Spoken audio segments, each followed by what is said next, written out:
Ormas Masyarakat Adat desak DPRD Sulsel sidang GMTD. Organisasi masyarakat adat di Sulawesi Selatan mendesak DPRD Provinsi Sulawesi Selatan untuk menggelar sidang khusus terkait dugaan penyimpangan dalam pengelolaan kawasan oleh PT Goa Makassar Tourism Development. Mereka menilai pengelolaan kawasan yang semula diperuntukkan sebagai area pariwisata budaya justru berubah menjadi kawasan bisnis eksklusif yang dinilai merugikan publik dan masyarakat adat.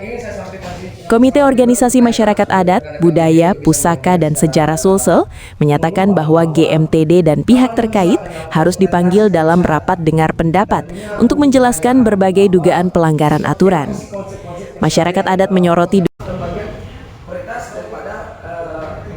pengembangan objek wisata itu.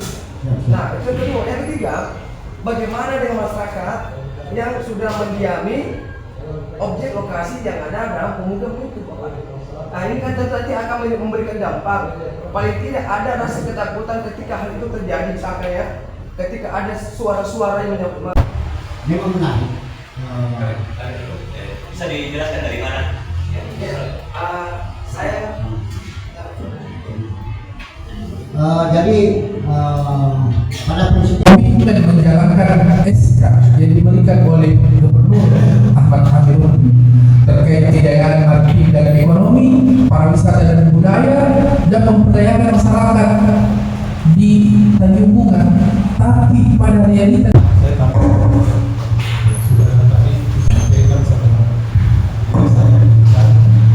saya ingin kembangkan saja. Ada tadi kan yang bertanya kira-kira kerugian apa? Kan begitu. Kita terbayang biasa kerugian itu kan material saja. Padahal kerugian ini, kerugian moral dan material ini besar sekali. Kenapa? Karena tata ruang itu mencakup perencanaan yang panjang. Download Tribun X sekarang, menghadirkan lokal menjadi Indonesia.